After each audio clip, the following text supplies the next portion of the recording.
Brooke here from Clear Creek Farm, the goat page. I was asked to do a video on how we determine selection, basically who gets sold, who stays. So that's what I'm going to be doing today.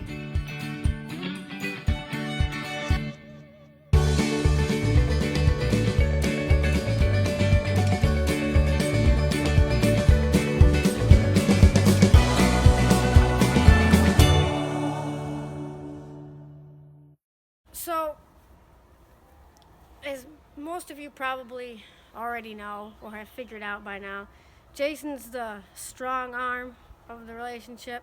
He's the one that does most of the physical stuff like hoof trimming, tattooing, maintenance, building stuff. And I'm the one who does all the record keeping. I'm the one who determines who goes, who stays. I'm the one who determines the calls. I'm the one who does all the registrations, all the naming. I'm the one who keeps track of all the breeding dates, all of the kidding dates. And I'm the one who does like all the year-end stuff, all the information stuff. That's all on me. Jason can go out in the barn and you can point to a goat, and 50-50, he won't be able to tell you the name of the goat. It's just not something that he does. That's all on me.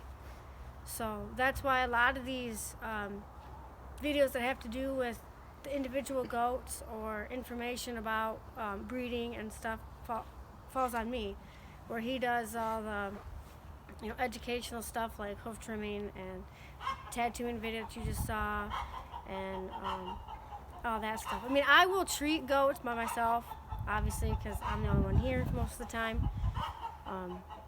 But if it's a wild goat, something that's hard to catch, then I'll generally have to wait for him to help, because I just can't sometimes physically handle them by myself. So it's a good mix, and we work together pretty well. So basically, how I determine who goes and who stays, a lot of it depends on like a buck. If the buck is good and he's been siring really good kids, we'll keep him for 3 or 4 years. This fall will be the 4th year that we've used Mr. Mystery, and then he will be sold. I know, I can't believe I'm saying that, because we did a lot of work with him, and he's probably been one of our best bucks we've ever had. But we can't keep him forever. And for does, basically, if I have 3 or 4 kids out of her, 2 or 3 even, then I'll look at her and determine whether she can stay or go. Most of the time, if we have 2, especially 3 kids out of a doe, she can go down the road. I mean, this is all about genetic diversity. You don't want to keep breeding the same doe to the same buck year after year after year after year after year, because you're not really achieving anything by doing that. You want to make sure that your genetics are very diversified all the way across the board, which is why we like to keep 2 bucks and breed 2 bucks no matter what, because then you can breed each other's daughters to each other, or you can possibly take them somewhere else to get them live covered, which we've done a few times.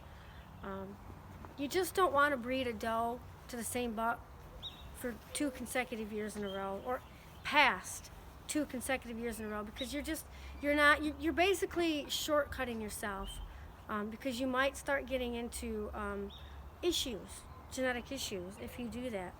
I have found that sometimes the second set of kids out of a pairing is the better set, but then you get into that 3rd year and it's like, whoa, you're starting to see issues that you don't really want to see. Personally here, we have never had a parrot mouth. I mean, I need to knock on wood when I say that. We've never had a parrot mouth. We've never had a severe underbite or severe overbite. And that's because we keep the genetic diversity huge. We've never kept the same buck forever and bred them to the same doe after doe after doe after doe after doe. year after year after year after year after year. So you want to make sure that you have that genetic diversity. And a lot of times that is also what I determine how an animal stays and goes. I like to keep animals with our herd prefix because that's basically showing that we've grown our herd ourselves instead of constantly bringing in outside does. But you can't always do that. You have to bring in outside does. Like I said, for the genetic diversity, you cannot continue to just breed your animals to your animals because a lot of times the genetics will clash and you'll end up with genetic issues. We had a buck this spring that threw a lot of foaled ears.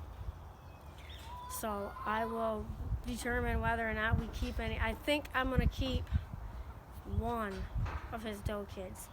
And if she throws a foaled ear when she kids, then she'll be gone. We sold him. He's gone. And the people that we sold him to knew that he threw foaled ears. So, I mean, they are well aware of that fact, and they're not really heavy showers. They basically just do it for 4-H wethers. And folded ears for 4-H wethers is perfectly fine because they're a terminal animal. But in the show ring, you don't want that vertical folded ear. And like I said, they knew. We completely disclosed that with them. Mystery has been really, really good about cleaning up bad teats on does. And to me, bad teats and even a slight overbite are not super high on my call factor list. There are other factors to me that are more important, like mothering ability. How does she milk? Does she make good milk, or is her udder teeny tiny? Is she bossy? Does she boss the other does around? Does she beat them up? Does she beat up the other does' kids? Because I won't tolerate that. If I have a doe that's mean to other kids and purposely goes after them to hurt them, she's gone. To me, that's way more important to call for than an extra teat or a split teat. Those are the kind of teats. I'm not saying teats aren't important, but those kind of factors are what we should be calling for, because we don't want does that are mean. We should not be breeding animals that are mean. Like if I have a buck that turns out to be really mean and nasty, he's gone to the sale barn and he is taken to the meat buyer, because you don't want to continue to breed mean.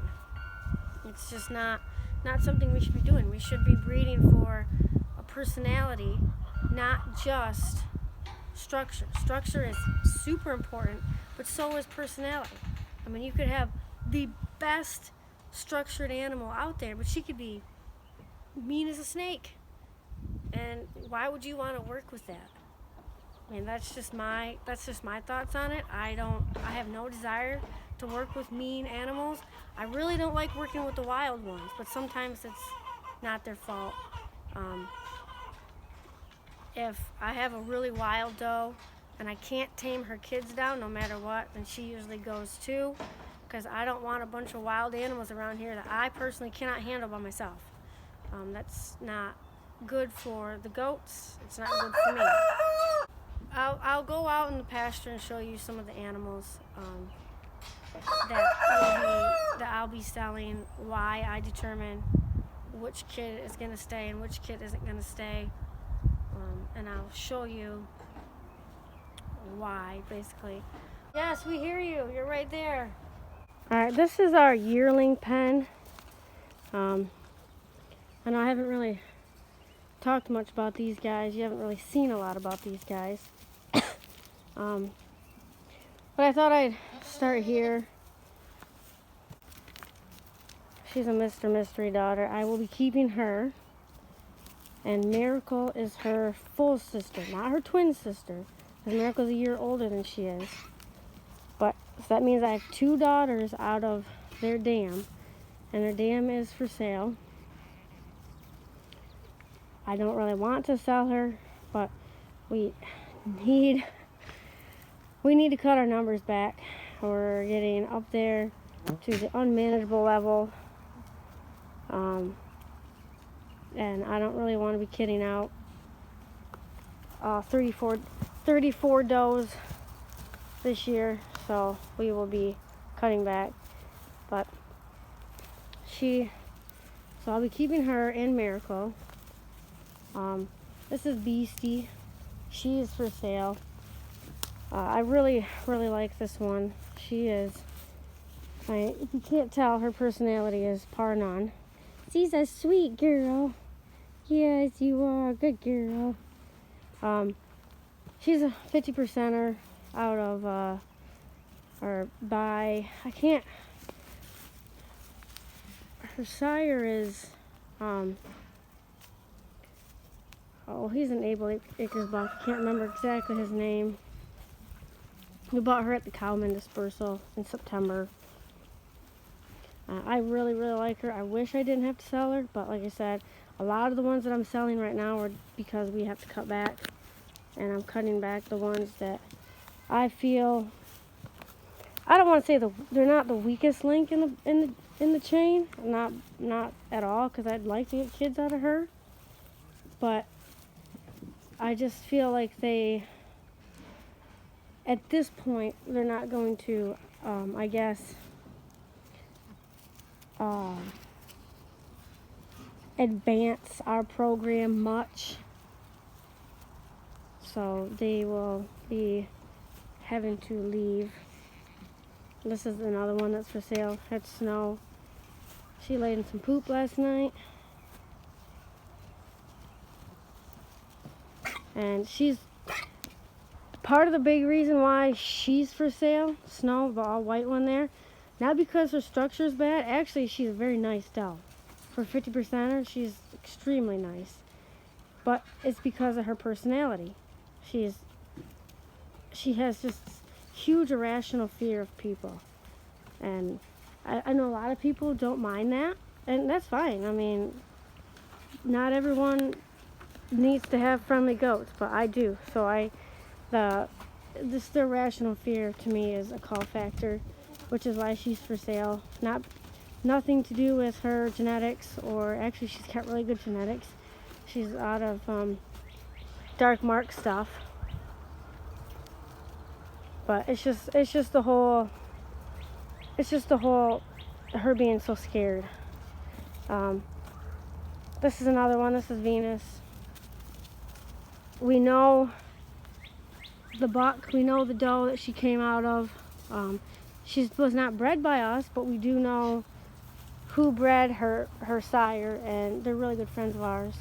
So we picked her up, and again, she's not for sale, or she's for sale, but she's not for sale due to any fault of her own. It's just the whole, I kind of had to go eeny, meeny, miny, moe and pick the ones that I felt were, I guess, not quite up to par with what I personally want to do. Not saying they're not going to be good for anybody else, but just not for me. I mean, she's, like you can see, she's not a bad animal at all. She's a very nice animal. And she has a decent personality, for sure. See, she's got some lights around that one eye. We're going to have to get that treated. How's she going? And then the Rosa, she's a little tank, and she's an 88%er, but she could compete with the big boys. I really think she could. And she's for sale because I'm keeping this other red doe, who's also percentage. So we don't need two red percentages the same age. So she's going. On to Rosa, good girl. And she would make someone a really nice, really nice percentage show doe, for sure. Alright, so we're back out here with the moms and the babies. Hi, Miracle. Right. You're a pretty girl. You're my sweet girl. You're my sweet girl. And then a Tina. I see you with Tina. As far as selling young stock, we don't typically, hey, get off me. We typically don't sell anything less than 6 months. I like to grow them out for at least 6 months, especially buck kids. By 6 months, you should be able to determine whether they're going to be anything or not. And if they have major faults, then they don't get registered at all. Like I said in the mom and baby video that we did last week, that most of the buck kids end up getting weathered anyway. I mean, when it comes to buck kids, they basically should stand out right from birth. I mean, they should stand out from birth, and they should stay standing out from birth. You should not have, you shouldn't be keeping buck kids that don't make you go, whoa, wow. I mean, they should be unique in their design. And by that, I don't mean in their color design. I mean in their structural design. They should be unique. Doe kids basically they don't go through quite as rigorous a process, because even a bad doe can make good kids if she's bred to the proper buck. I may repeat that. Even a bad doe, example, right here, she's not the best thing on the planet, but she was bred to a good buck, and she actually had all buck kids, and they were all weathered. But man, they've made some really cool weathers. I have pictures from a girl that bought one of them. Sent me a picture of one yesterday. She did a quick shave job on him, and he looks amazing. So even a bad, and she's not terrible, but for what we do, she's not the greatest. She's very narrow, very slim boned. But even a bad doe can make good babies bred to the proper buck. Okay. So doe selection isn't quite as rigorous as the buck selection is. But if I do have a really, really bad doe, then yeah, she'll go to the sale barn, and I have done that. I mean, I'm going to admit, I have sent doe kids to the sale barn because they were not so good. I mean, we're not here to breed. And this one here, she might go yet. I don't know. Like I said, if she's at 6 months, if she still looks really bad and she's really small and scrawny, that's where she'll go. So we'll definitely be keeping this paint doe here out of Carmel. Red percentage, and the yearling pen is hers. So now we have 2 daughters out of her. So she's for sale. Miss Carmel here. Yeah, she's ugly. But she is probably one of the best mamas I've ever had. She kids all by herself, 100% by herself. She makes really nice babies. I mean, she basically improves herself every kidding. She's never thrown a kid worse than her. So a lot of the determination basically comes from parentage. I mean, do I really, really want to keep one out of that cross? If not, then they usually go on the sell list. But if I have one that I've been waiting for a long time, then they'll stay no matter what. Like that little one there. She was born on May 1st. I will be keeping her and selling the mom. The mom, that's the only doe kid we will have out of her. I'll be selling her because I really, really, really can't stand that doe. I can't. She's loud. That's another call factor for me, is when a doe is just at feeding time, just will not shut up. Will not shut up.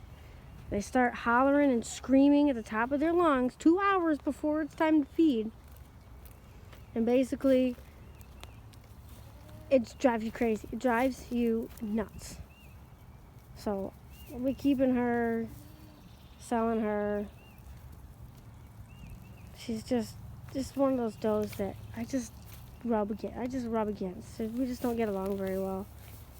But I really like the babies, the pretty girls. Come here, the babies. Come here, the babies. Come here. Come here, babies. Come here. Hey, psst, psst, come here. She's not gonna come over here. Hey, come here.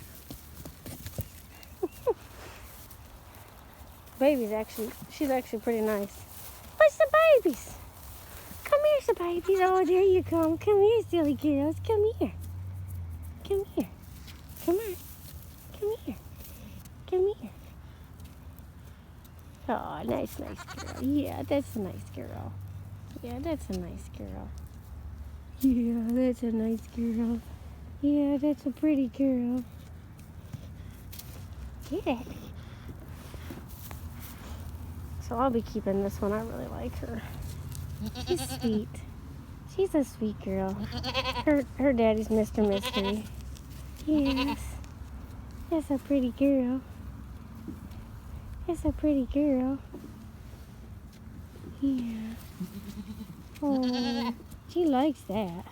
Oh, yes. She likes that. Yes, pretty girl. See, this is what I look for in a kid right here. When they come up to you and they let you pet them like this, and then they stand there and they actually enjoy it.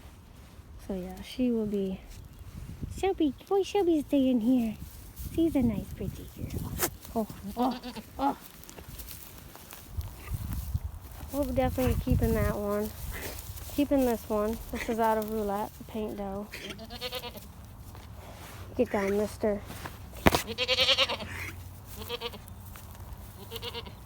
Your baby's fine. And this is Miracle's daughter. She will probably be going. Actually, she's starting to look really good.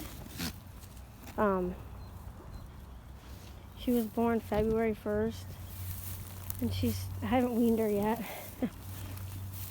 But she's starting to look really, really good. However, I will probably sell her. Like I said, I won't really determine that. I won't determine if I'm going to sell any of the doe kids until at least 6 months old. I just like to give them time to grow before I sell them. We will sell buck kids younger if someone wants them. Hi, babies. Are you coming back to see me? Are you coming back to see me? Yes, it's a pretty girl. But most of the time, we won't sell anything, even buck kids, until they're at least 6 months old. And her doe kid, who is probably inside, that's the one that came out of the sire through folded ears. I will probably end up, she might end up on the sale list. We'll see. Actually, she's right here. Actually, she's right here. You look just like him, and you're not even related at all.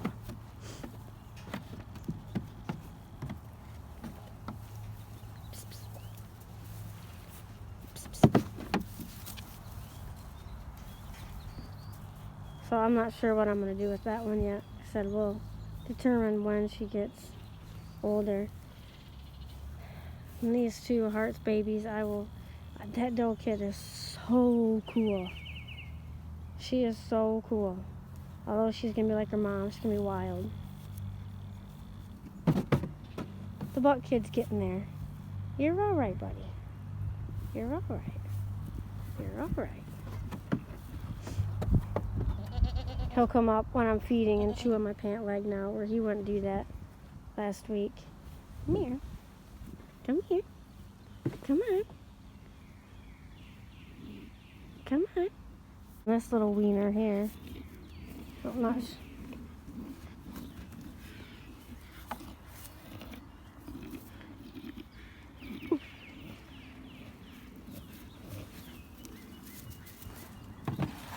What's she doing, turd? Huh? What's she doing, turd?